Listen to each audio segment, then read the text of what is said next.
हे पहा विद्यार्थी मित्रांनो, आपण आज इयत्ता 9वीचं 4थं प्रकरण द्रव्याचे मोजमाप हे प्रकरण शिकणार आहोत.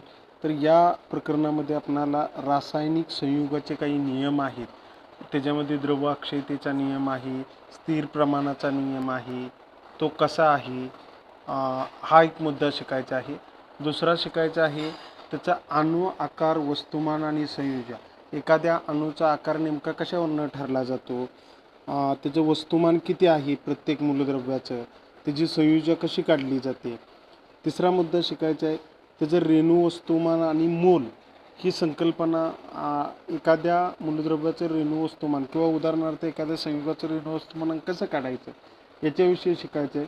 आणि चौथा मुद्दा आहे तो म्हणजे मूलके म्हणजे काय, याच्याविषयी आपल्याला या व्हिडिओमध्ये माहिती घ्यायची.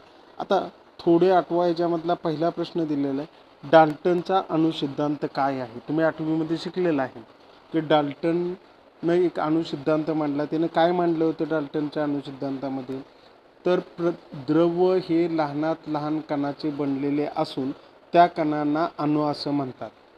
अणू हा कडक आणि भरीव असा गोळा असतो. त्या अणूचं आपणाला विभाजन करता येत नाही. हे कुणी मांडलं होतं, डाल्टननं मांडलं होतं. संयुगे कशी तयार होतात, आता रासायनिक संयोगाने हे संयुग तयार होतात. म्हणजे मूलद्रव्याच्या रासायनिक संयुग तयार होतात. खाली दिलेलं आहे, मीठ, चुनखडी, पाणी, चुना, चुनखडी यांचे रेणुसूत्र काय आहे. आता मिठाचं रेणुसूत्र आहे NaCl. काय आहे, NaCl. कुणाचं सूत्र आहे, मिठाचं. चुनखडीचं सूत्र आहे CaO, कॅल्शियम ऑक्साईड. पाण्याचं सूत्र माहिती आहे तुम्हाला, पाण्याचं सूत्र काय आहे, H2O. चुन्याचं सूत्र आहे कॅल्शियम हायड्रॉक्साईड, CaOH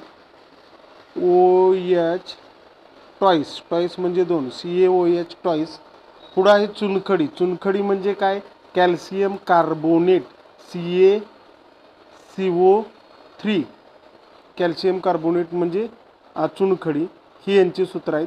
बघा, मूलद्रव्याच्या रासायनिक संयुगाने संयुग तयार होतात हे आपण मागील इयत्तेत पाहिलं. गेल्या वर्षी आपण 8वीमध्ये शिकलेलो आहे की मूलद्रव्याच्या रासायनिक संयुगानं संयुग तयार होतात.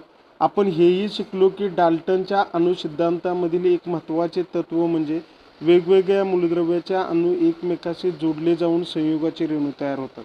आता डाल्टनच्या ह्याच्यामध्ये आपण असंही शिकलेलं आहात तुम्ही की वेगवेगळ्या मूलद्रव्याचे जे अणू आहेत त्या अणू एकमेकाशी जोडल्यानंतर संयुग तयार होतात. आता उदाहरणार्थ पाण्याचा जर विचार केला तर हायड्रोजन हे एक मूलद्रव्य आणि ऑक्सिजन एक मूलद्रव्य. हे दोन मूलद्रव्य जे आहेत ती एकमेकांना जोडले जाऊन संयुगाचं रेणू तयार होतात. आता ह्याच्यामधला पहिला भाग आपल्याला शिकायचा आहे, रासायनिक संयुगाचे काही नियम आहेत.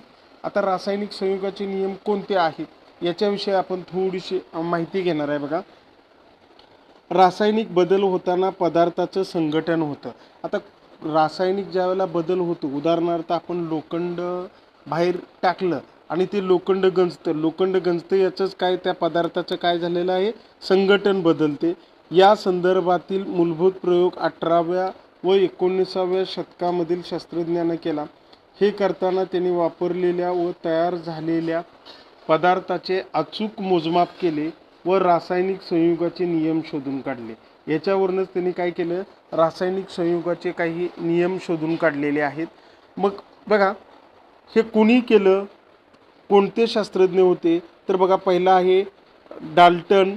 अणुसिद्धांत, रासायनिक संयुगाचे नियम याच्या आधारे वैज्ञानिकांनी विविध संयुगाचे रेणुसूत्र लिहिले.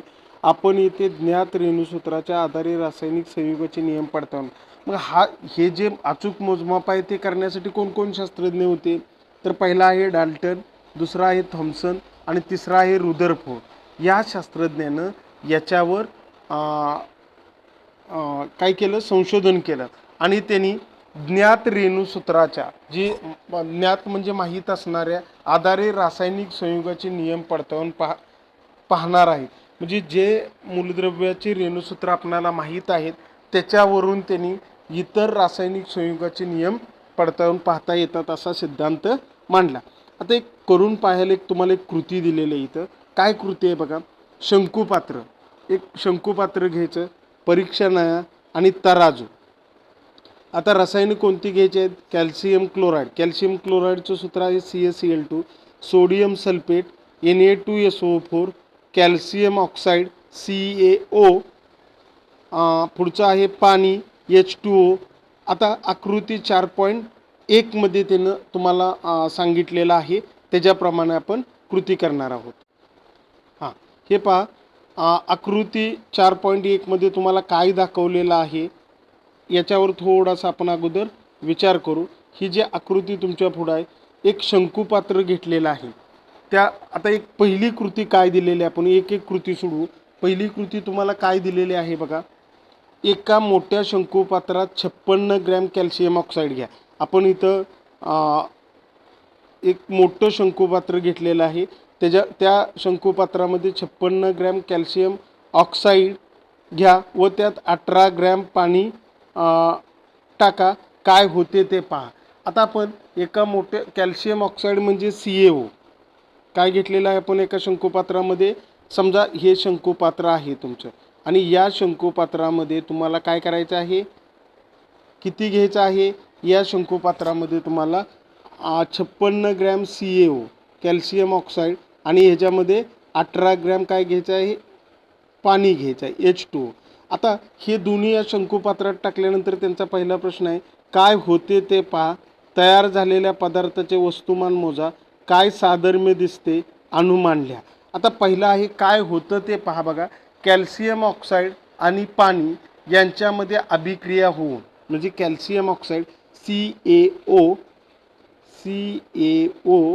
अधिक H2O या दोघांमध्ये रासायनिक अभिक्रिया होते आणि याच्यापासून कॅल्शियम हायड्रॉक्साईड म्हणजे CaOH ट्वाईस म्हणजे चुन्याची निवे काय होते, तयार होते.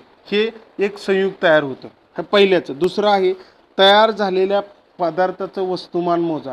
आता तयार झालेल्या पदार्थाचं जर आपण वस्तुमान मोजलं तर इथं किती होतं, 56 ग्रॅम कॅल्शियम ऑक्साईड आणि 18 ग्रॅम पाणी. या दोघांची जर बेरीज केली तर किती येत होती आपली बेरीज, 74 ग्रॅम.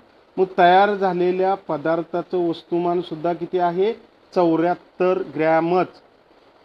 काय साधर्म्य दिसेल बघा. वजनामध्ये आपल्याला जर ह्या दोघांचं म्हणजे कॅल्शियम ऑक्साईड आणि पाण्याचं जर वजन केलं आणि ह्या तयार झालेल्या पदार्थ म्हणजे कॅल्शियम हायड्रॉक्साईडचं जर आपण वजन केलं तर ह्या दोघांची वजनं कशी असणार आहेत, समानच असणार आहेत. ही पहिली कृती. आता दुसरी कृतीमध्ये बघा जरा थोडंसं. कॅल्शियम क्लोराईड व सोडियम सल्फेट. आता बघा इथं कॅल्शियम एका शंकुपात्रामध्ये कॅल्शियम क्लोराईडचं द्रावण शंकुपात्रात घ्या. आपण घेतलेलं आहे. ही जे कॅल्शियम क्लोराईड CaCl2चं द्रावण या शंकुपात्रात घेतलेलं आहे. सोडियम सल्फेटचे द्रावण परीक्षा नळीत घ्या.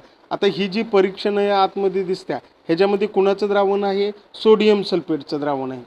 परीक्षा नळीला दोरा बांधा. ही जी परीक्षा नळी आहे या परीक्षा नळीला असा दोरा बांधायचा.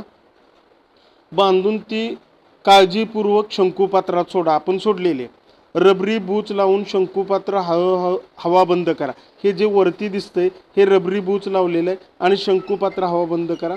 शंकुपात्राचे तराजूच्या साहाय्याने वजन करा. मग हे शंकुपात्र काय करायचं, एका तराजूमध्ये किंवा डिजिटल ह्याच्यामध्ये वर ठेवायचं आणि त्याचं वजन करायचं.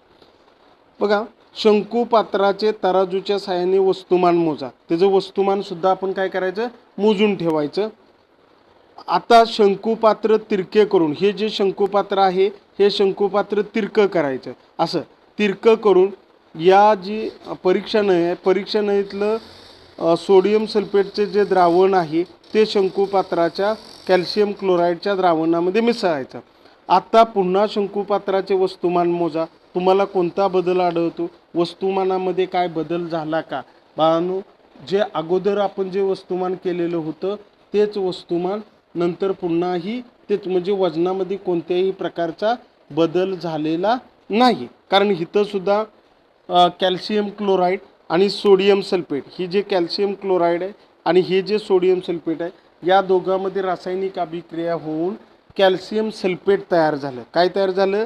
CaSO4 calcium sulphate. त्या मग कॅल्शियम सल्फेटचं जेवढं वजन आहे तेवढंच या पहिल्या ह्याच्यामधलं वजन आहे.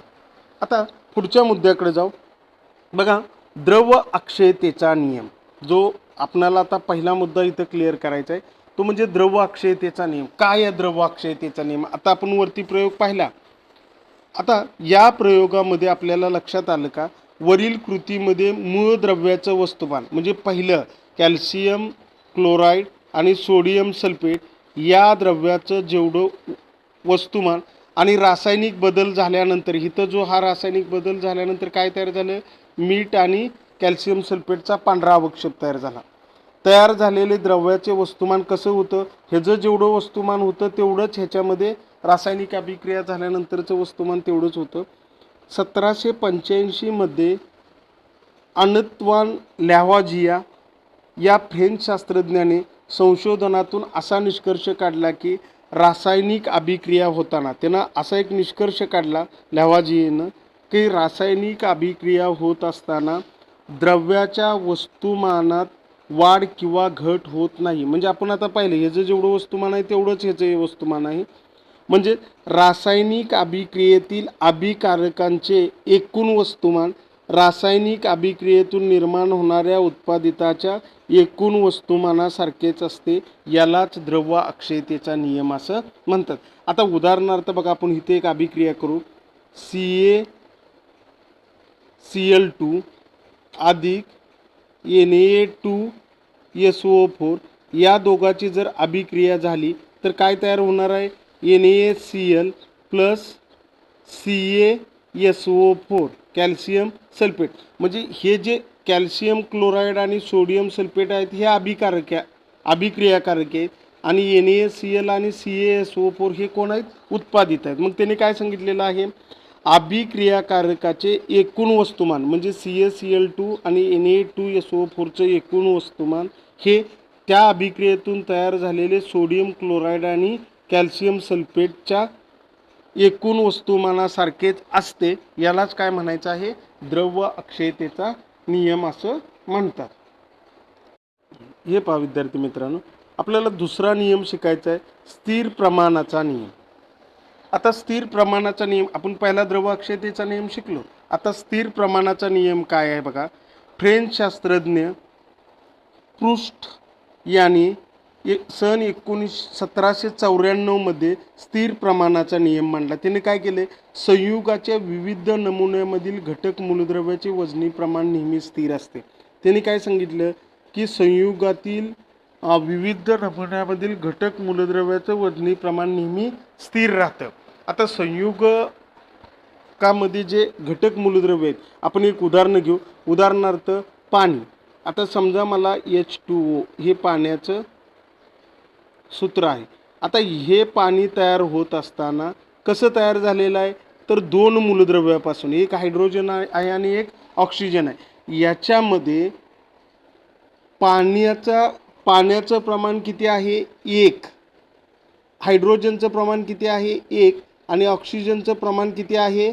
8. म्हणजे एकास 8. म्हणजे हायड्रोजन 1 असेल तर ऑक्सिजन 8. म्हणजे हायड्रोजन 1 ग्रॅम असेल तर ऑक्सिजन 8 ग्रॅम घेतल्यानंतरच पाणी तयार होतं.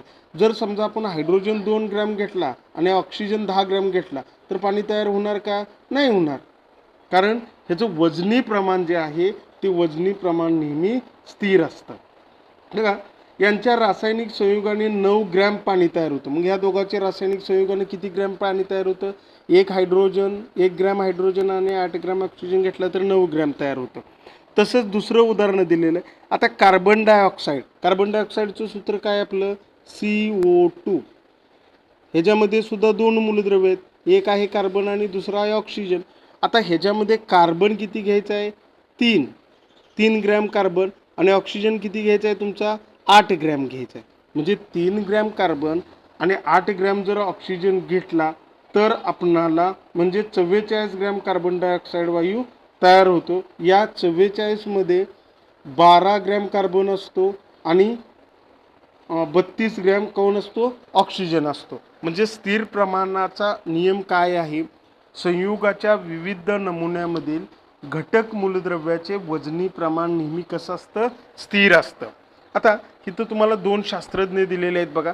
जो लॅवाजिया आहे ज्यानं द्रव अक्षयतेचा नियमाचा शोध लावलेला आहे आणि पृष्ठ जो आहे त्यानं स्थिर प्रमाणाचा नियम मांडलेला आहे. आता परिचय शास्त्रज्ञाच्या मध्ये काय दिलेलं आहे बघा.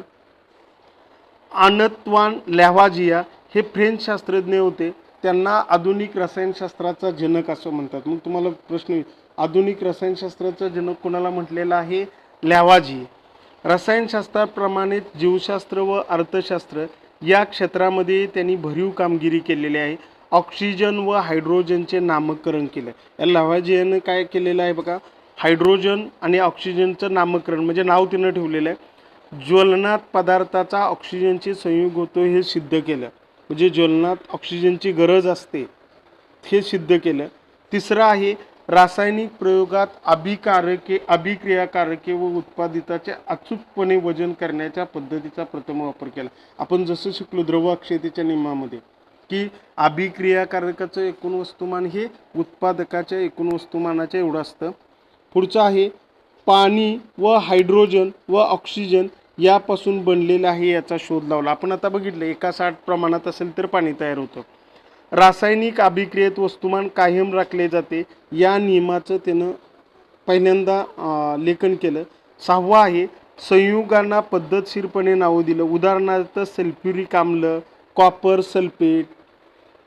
1789 मध्ये हा आधुनिक रसायनशास्त्रातला पहिला ग्रंथ त्यानं लिहिला. इलिमेंटरी ट्रीटाइज ऑफ केमिस्ट्री हा आधुनिक रसायनशास्त्रातला पहिला ग्रंथसुद्धा लॅव्हाजियानंच लिहिलेला आहे. हे पहा विद्यार्थी मित्रांनो, आता आपल्याला स्थिर प्रमाणाच्या नियमाची पडताळणी करता येते. आता जो त्याने स्थिर प्रमाणाचा नियम मांडला की संयुगातील घटक मूलद्रव्याचे वजनी प्रमाण नेहमी स्थिर असते. बघा, अनेक संयुगे विविध पद्धतीनं बनवता येतात. जे संयुग आहेत ते वेगवेगळ्या पद्धतीनं बनवता येतात. आता उदाहरणार्थ कॉपर कार्बोनेट CuCO3.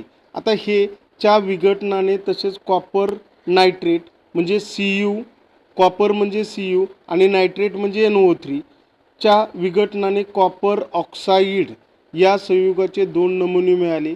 या दोन्ही नमुन्यामधून प्रत्येकी 8 ग्रॅम कॉपर ऑक्साईड घेतले व त्याची स्वतंत्रपणे हायड्रोजन वायूबरोबर अभिक्रिया केली असता दोन्हीपासून प्रत्येकी 6.4 ग्रॅम तांबे व 1.8 ग्रॅम पाणी मिळते. यावरून स्थिर प्रमाणाचा नियम कसा सिद्ध होतो ते आपण पाहूया. बघा आता काय सांगितलेलं आहे. कॉपर ऑक्साईडच्या हायड्रोजन बरोबर अभिक्रिया होऊन पाणी हे संयुग, कॉपर हे मूलद्रव्य असे दोन ज्ञात मूलद्रव्य. आता कॉपर ऑक्साईड म्हणजे कोण? CuO. आता बघा या CuO कोणाबरोबर अभिक्रिया होते? हायड्रोजन बरोबर. आता या हायड्रोजन बरोबर जर वायू बरोबर जर अभिक्रिया झाली तर आपल्या लक्षात येतं की ह्याच्यापासून आपणाला एक 2 मूलद्रव्य मिळणार आहेत. एक Cu मिळणार आहे आणि दुसरं आहे ते कोणतं आहे मूलद्रव्य तुमचं? H2O. हे 2 मूलद्रव्य मिळणार आहेत. त्यापैकी पाणी H2O, त्यापैकी पहिलं आहे पाणी आणि या पाण्यामध्ये 2 मूलद्रव्य आहेत. एक आहे हायड्रोजन आणि एक आहे ऑक्सिजन. यांचं वजनी प्रमाण आता आपण शिकलो. पाणी तयार होण्यासाठीचं वजनी प्रमाण किती आहे? 1:8. 1:8 या वजनी प्रमाणात वस्तुमानाशी प्रमाणात असतात हे आधीच ज्ञात आहे. म्हणजे किती ग्रॅम पाणी तयार होणार आहे? 9 ग्रॅम पाण्यात 8 ग्रॅम ऑक्सिजन हे मूलद्रव्य असतं. आपण शिकलो 8 ग्रॅम किती आहे? ऑक्सिजन आणि 1 ग्रॅम हायड्रोजन. म्हणून बघा 1.8 ग्रॅम पाण्यात 8/9. आता इथं कसं करायचं आहे हे जरा थोडंसं प्रत्येकाने लक्ष द्या. 8 ग्रॅम 1.8 ग्रॅम पाण्यात म्हणजे 1.8 ग्रॅम पाण्यात ऑक्सिजन किती आहे आपला? 8. किती ग्रॅम पाणी आहे? 9 ग्रॅम पाण्यात गुणिले किती आहे तुमचं? 1.8 ग्रॅम पाणी. यांचा जर आपण गुणाकार केला तर उत्तर किती येतं? 8/9 गुणिले 1.8 केला तर 9 एके 9, 9 दुनी 18, 0.2, 8 दुनी 16 म्हणजे 1 पॉईंट किती आलं 6, म्हणून 1.6 ग्रॅम नमुन्यामधील प्रत्येकी 8 ग्रॅम राशीमध्ये 6.4 ग्रॅम कॉपर व 1.6 ग्रॅम ऑक्सिजन आहे आणि त्यातील कॉपर व ऑक्सिजनचे वस्तुमानी प्रमाण 6:4 एकास 6 म्हणजे 4:1 आहे. म्हणजेच पदार्थाच्या दोन वेगवेगळ्या नमुन्यामधील घटक मूलद्रव्याची वस्तुमाने प्रमाणे कसे असतात स्थिर असल्याचे प्रयोगावरून दिसून येते. आता दुसरा मुद्दा काय दिलेला आहे बघा.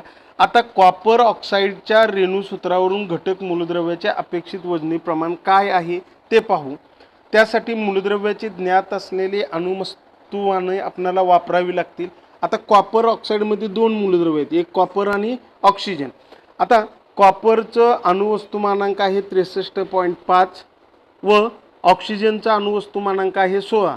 म्हणजे कॉपर ऑक्साईड या रेणूमध्ये CuOO या घटक मूलद्रव्याचे वजनी प्रमाण 63.5 चा 6 बघा इथे लिहिले 63.5 16 म्हणजेच 3.968 1 म्हणजेच अंदाजे 4.1 आहे. आपण वरच्या ज्या सूत्राने काढलं या पद्धतीने हे काढू शकता. प्रयोगानं मिळालेले घटक मूलद्रव्याचे वस्तुमान प्रमाण रेणू वस्तुमानावरून काढलेले अपेक्षित प्रमाणाचे जुळलेले म्हणजे स्थिर प्रमाणाच्या नियमाची पडताळणी झाली असं आपणाला म्हणता येईल.